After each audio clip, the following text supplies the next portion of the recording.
श्री राधा वल्लभ श्री हरिवंश। तो कैसे हैं आप सब? आशा करता हूँ आप सभी खुश होंगे, अच्छे होंगे। श्री जी की परम कृपा पर बरसरी होगी। राधा के लिए कुंज में जाकर हमें महाराज जी के सत्संग को और कीर्तन का टोकन कैसे मिला, क्या टाइमिंग थी और कब जाना पड़ेगा, और एकांतरिक वार्तालाप के लिए यानी क्या आपका क्वेश्चन होना चाहिए, आध्यात्मिक होना चाहिए, फिर कैसे होना चाहिए, तो ये सारी चीजों पर मैं बात करने वाला हूँ आपको इस वीडियो के अंदर। और वीडियो आगे बढ़ने से पहले वीडियो को लाइक करना बिल्कुल ना भूलें और कमेंट बॉक्स में राधे राधे तो बिल्कुल लिखें। तो दोस्तों, रात के 10-11 बजे के आसपास हम राधा केली कुंज पहुंचे। और राधा केली कुंज पहुंचते हम क्या देखते हैं कि वहां पर ऑलरेडी लोगों की भीड़ लगी पड़ी है, यानी कि भक्तों की भीड़ लगी पड़ी है अच्छे तरीके से। अब उस भीड़ के अंदर अपने आप में एक जगह बनाना, एक स्पेस बनाना एक बड़ा ही चैलेंज था अपने आप में। अब किसी तरीके से हम जैसी लाइन में लगे तो भाई ऑलरेडी हमसे पहले 20-30 लोग पहले से लगे पड़े थे, ठीक है ना। अब ऐसा होता है कि अगर जैसे ही आप जाओगे तो जाते ही आपको टिकट तो मिल नहीं जाएगी, टोकन मिल तो जाएगा नहीं, आपको वेट करना पड़ेगा कई घंटों तक। अब वो वेट जो है कई घंटों तक बढ़ गया हमारा। अब क्योंकि ऐसा होता है कि जो महाराज जी की पद यात्रा होती है 3 से 4 बजे के आसपास शुरू होती है, और आपको टोकन्स वगैरह के लिए ऑलरेडी पहले लाइन में लगना पड़ता है, आपको काफी समय पहले राधा केली कुंज पहुंचना पड़ता है। तो हम 10-11 बजे अपना राधा केली कुंज पहुंचे। हमें पहुंचते यानी कि लाइन में खड़े खड़े कम से कम 2-3 घंटे तो आराम से हो गए। हम वहीं पर सोते रहे, अपना बैठे रहे, खाना पी रहे और चाय वाय पी रहे, ऐसे ही हमने टाइम गुजारा अपना अच्छे तरीके से वहां पर। अब क्या होता है कि इन 2-3 घंटों के अंदर इतनी लाइन लग जाती है कि भाई पहले थे हम 50 लोग जो लाइन में लगे हुए थे, अब 50 के बाद हो जाते हैं पूरे 100 लोग, ठीक है ना। इतने सारे लोगों का होना और टोकन्स होते हैं काफी ज्यादा कम, क्योंकि जो है 2 बैचेस होते हैं, ठीक है ना, मेल के और फीमेल के। और इन बैचेस के अंदर जो होता है ग्रुप वाइज जो होते हैं आपको बंदे बांट दिए जाते हैं, यानी कि जो टोकन्स होते हैं लिमिटेड होते हैं। 15-20 टोकन होते हैं, जैसे कि 15-20 बंदे गए तो उनको 15-20 टोकन दे दिए जाएंगे। और वो डिपेंड करता है कि कितने मेल की लाइन लगी पड़ी है, कितने फीमेल्स की लाइन लगी पड़ी है। तो ये सारा सिस्टम उनको जो है जो महाराज के सिस्टम सबको मेंटेन करना पड़ता है। अब क्योंकि भाई लाइन ज्यादा बढ़ चुकी थी तो हम आशा कर रहे थे कि क्या हमारा नंबर आ जाए, किसी तरीके से किसी जैसे नंबर आ जाए, क्योंकि 2-3 घंटे यार काफी ज्यादा हो जाते हैं बैठे बैठे, ठीक है ना, बैठे हुए खड़े हुए किसी तरीके से इंतजार करते करते। हम ही नहीं थे, काफी सारे लोग इंतजार कर रहे थे वहां पर, हम ही अकेले नहीं थे वहां पर। और जैसे ही हमारा नंबर आया हमारी खुशी का ठिकाना नहीं रहा। हम जैसे राधा केली कुंज में एंटर करे तो हमसे हमारी आईडी ली गई। आईडी यानी कि जो हमारा आधार कार्ड है, तो अगर आप चाहें तो अपना ड्राइविंग लाइसेंस होगा तो वो भी दिखा सकते हैं। तो आधार कार्ड आपका जरूरी है कि आधार कार्ड हो तो अच्छा ही, आपकी प्रायोरिटी होगी, ठीक है ना। तो आधार कार्ड आपसे देखा जाएगा, आपका जो नाम वगैरह वो पूछा जाएगा। तो जैसे ही आप इन चीजों को उनको बताते हैं, मेंशन करते हैं वहां पर, तो जो भी आपको कीर्तन का सत्संग का टोकन दे दिया जाता है। तो इस तरीके से हमें कुछ घंटे लाइन में खड़े होने के बाद आराम से सत्संग का टोकन मिल जाता है। खेल भाई यहाँ से शुरू होता है, असली खेल इसलिए बोल रहा हूँ क्योंकि हमें जो टाइमिंग मिली थी वो मिली थी नेक्स्ट डे की। और नेक्स्ट डे की हमें लगा कि यार इसी दिन जो है अपना सत्संग होगा, इसी दिन हम अटेंड करके अपना आराम से रेस्ट कर लेंगे। बट जो है कि जो सत्संग का और कीर्तन का टोकन मिलता है, एकांतिक वार्तालाप को तीनों टोकन नेक्स्ट डे के मिलते हैं आपको, ठीक है। अब वो भी पूरा डिसाइड नहीं होता कि आपको उसी फिक्स डे का मिलेगा, ठीक है ना, ये ऊपर नीचे आगे पीछे भी हो सकते हैं। तो हमें मिला नेक्स्ट डे का टोकन की, और हमारी टाइमिंग थी, हमें जो 5-6 के आसपास अपना मॉर्निंग में वहां पर एंट्री मार देनी थी राधा केली कुंज के अंदर। अगर हम ज्यादा लेट हुए 5-10 मिनट तो भाई आपको एंट्री नहीं मिलेगी, ठीक है ना। और कुछ गाइडलाइंस थी। गाइडलाइंस ये थी कि आप अपना कोई भी सामान वगैरह, बैग वस्ते वगैरह, या फिर आपकी जो जूते चप्पल तो आप ले जा सकते हो, कोई दिक्कत की बात नहीं, बैग वगैरह आप बिल्कुल भी यहाँ पर नहीं ले जा सकते, ठीक है ना। पूरी तरीके से बैन यानी कि बंद थे, यानी कि आप ले जा ही नहीं सकते यार। जो भी आपको चीजें हो, सामान वगैरह, उनको तो आप अगर होटल वगैरह में छोड़े तो अच्छा ही रहेगा, ठीक है ना। स्टे कर रहे हैं कहीं पर भी तो वहां पर छोड़ दे तो उससे कोई ज्यादा फर्क नहीं पड़ता, ठीक है। अकेले जाएं, आराम से जाएं, ज्यादा बेटर रहता है।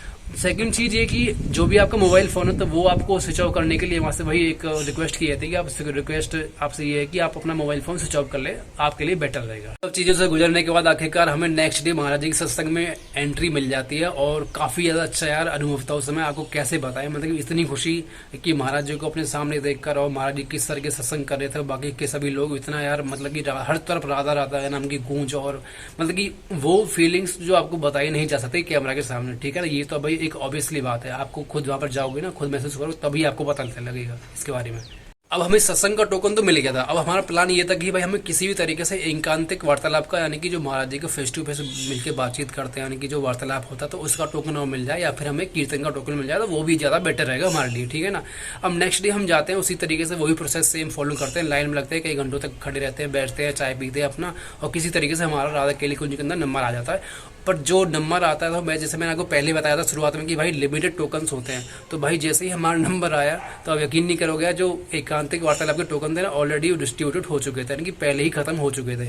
अब बचे थे हमारे पास कीर्तन के टोकन, या फिर मेरे हिसाब से सत्संग के टोकन थे उस समय। और सत्संग हम ऑलरेडी अटेंड कर चुके थे यार। हमने कहा कि यार सारी उम्मीदें हमें उस समय टूट गई थी। अब हमने सोचा कि यार क्या ही करना, अब चलो अब नेक्स्ट टाइम ट्राई करेंगे।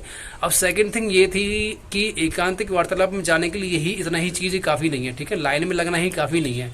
ठीक है, आपको टोकन भी मिल जाएगा, कोई दिक्कत की बात नहीं, बट आपका जो एकांतिक वार्तालाप का जो प्रश्न है वो आध्यात्मिक होना चाहिए। भाई आध्यात्मिक कहने का मतलब ये है कि उसके अंदर वो चीज़ें होनी चाहिए जो महाराज जी मेंशन कर सके, आपको समझा सके। यानी कि यूट्यूब पर तो पहली बात तो वो प्रश्न होना नहीं चाहिए। जैसे कि महाराज जी की जितनी भी क्वेश्चन से रिलेटेड वीडियोज आती हैं यूट्यूब पर, तो ऐसा सेम रिलेटेड आपको क्वेश्चन नहीं होना चाहिए। यानी कि अगर वो है तो आपका तो क्वेश्चन जो पहले से ही हल हुआ पड़ा है। दूसरा ये कि भाई अगर जो आपको छोटा मोटा क्वेश्चन है कोई, तो जो महाराज जी के शिष्य होते हैं वो बाहर से ही निपटा देते हैं। यानी कि आपको पहले ही वो जो बाहर ही आपका सॉल्व कर देंगे, सोल्यूशन कर देंगे, आपको बता देंगे कि आपकी ये दिक्कत है, आप नाम जपना शुरू करें और आपकी धीरे धीरे समस्या कम होना शुरू हो जाएंगे। तो छोटे मोटे जो प्रश्न होते हैं तो वो पहले ही बाहर ही निपटा दिए जाते हैं कि महाराज जी के पास उनको भेजने का मौका ही नहीं मिलता। यानी कि ठीक है, काफ़ी सारे लोग बाहर से ही निपट जाते हैं।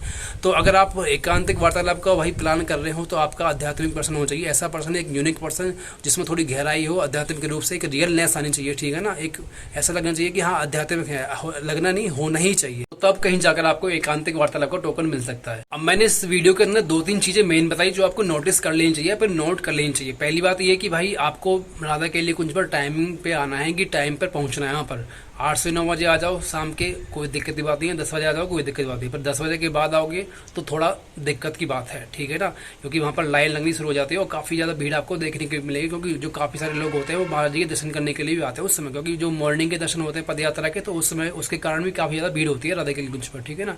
सेकंड थिंग है कि आपका जो भी कोई आपका सामान वगैरह है, अगर आपको टोकन मिल जाता है किसी भी चीज़ का, ठीक है, सत्संग का या फिर कीर्तन का या फिर एकांतिक वार्तालाप का, तो जो भी आपका सामान है, फ़ोन, पर्स वगैरह, जूते वगैरह, तो आप अगर आप अपने होटल्स वगैरह पे, आश्रम पे ही रखें तो ज़्यादा आपके लिए बेटर रहेगा। ठीक है ना।